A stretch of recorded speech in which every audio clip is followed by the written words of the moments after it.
boy, there's so many just fantastic innovations. It really is an incredible time for our industry, and I think the industry as a whole is going to look dramatically different in a couple of years. And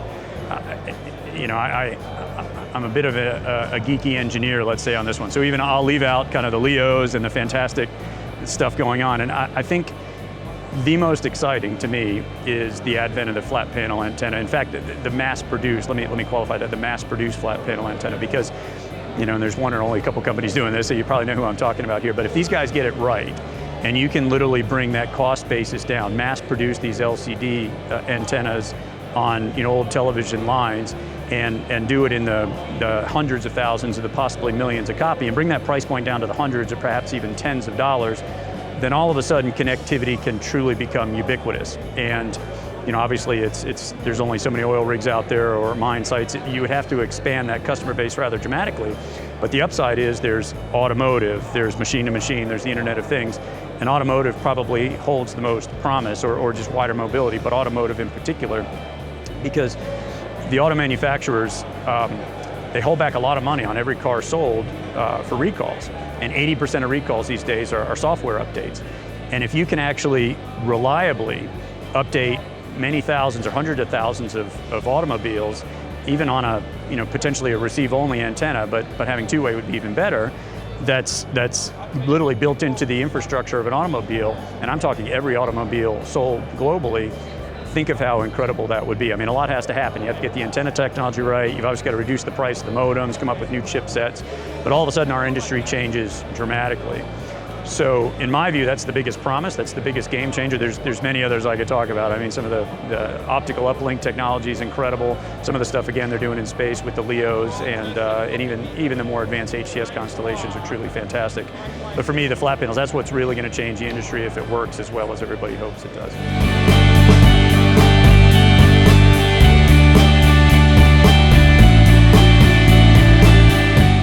I kind of did that for automotive, but that's, I'll expound upon it a little bit. I mean, just looking at the economics of it. So Toyota, for instance, and this is public information I can speak of, they sell 10 million cars a year. They actually have the ability to sell another 3 or 4 million if the demand was there. So 10 million cars a year, they hold back $1,000 per vehicle for recalls. That's $10 billion a year held back. Every time we drive one of our cars into a dealer to get that little software update, Toyota has to pay the dealer. You eat through that $1,000 pretty quick when you go in and do those recalls. Again, if you can get that antenna aperture down to where it fits into the honeycomb shape of the roof infrastructure, and if it's bi-directional, you could even put a little solar panel in there too, so it's sort of self-powered. So therefore, when the automobile is just sitting out in a driveway somewhere, it has to be opportunistic. They may come and say, all right, well, I want to update the software on a Toyota Prius sold between these dates, and you have a month to do it. The idea is, you're not going to catch all the vehicles out on the road at the same time within view of the satellites you have around the world. So it's different thought process. But the mobile guys have been doing this for a long time with software. There's millions and millions of those things out there, and they've got that down to a science. So this can certainly be done, but in our industry, it's a bit of a game changer. So it brings us into a whole new space. It changes the economies of scale of the entire industry, in my view. I mean, there's no hub in the world that's kind of built to handle that. And once you have that connectivity, then all of a sudden you can think mapping updates and entertainment and whatever else you can now provide. And if someone wants to pay more for a vehicle with better connectivity, you can literally just kind of put more of these units in there and widen the aperture, and therefore get more receive, more transmit, more entertainment options. So again, in my view, it's really a game changer if all the pieces fall into place and they get this right.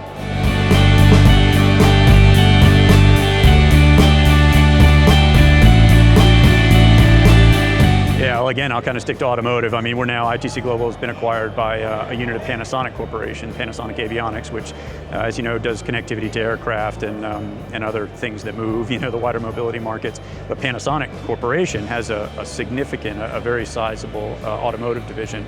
So, bringing these kind of two together, they do a lot of integration. They make radios, they make backup cameras, they make visual displays for cars. They don't put their name on it. Everything is kind of OEM for the manufacturers, but I think they service many, it's a multi-billion-dollar business, a very sizable business. So obviously this is very opportunistic and very exciting for the wider group. For ITC Global ourselves, for our kind of core markets, the energy markets and the maritime markets, I mean, you could think how a flat panel aperture antenna, easily installed, low cost, would sort of change the game, because the mass adoption, I think, in maritime has yet to come for a number of reasons. One is, the L-band units for a large population of the maritime markets are fine, they're suitable. But we can do a heck of a lot more on our KU constellation, which is basically going to be the world's most comprehensive and capable KU network by the time we're done with it. We can provide many times, an order of magnitude more capacity than some of the other global constellations currently contemplated. And if we can do that, so I guess what I mean is the problem becomes the hardware. The problem is that CapEx cost is the issue as opposed to the space segment. So if we can get that kind of capital cost down for the ship owner, you can widen that base dramatically. And we think we can really become an L-band replacement as opposed to just another VSAT option out there if we can get the flat panel antenna. So I think, from the scalable, kind of global automotive industry, all the way down to just truly servicing the maritime sector.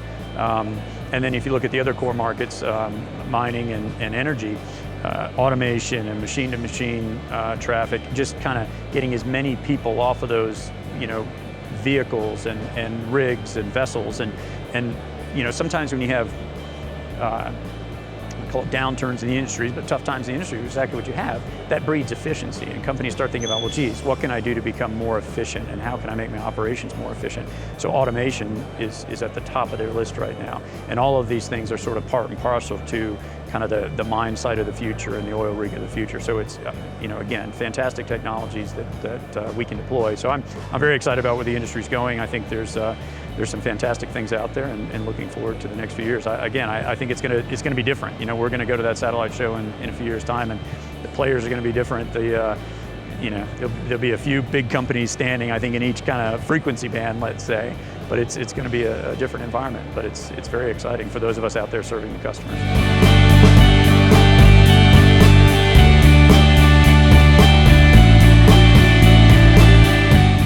Yeah, I'd love to see the LEOs work, really work. I'm nervous about a couple things with the LEOs. I'm nervous about how you're going to get all that capacity into space, the uplinks. I'm nervous about the regulatory bodies coming in and posing some artificial sort of barriers to the technology, like, we see it in our industries in droves, and that's lawful intercept. And, every country wants to kind of, see what's going on. Obviously a hot debate here, a hot debate industry-wide, but how are the LEOs going to be any better if that latency advantage goes away, because you're tromboning traffic through kind of each of the major capitals so the countries can get a look at the traffic.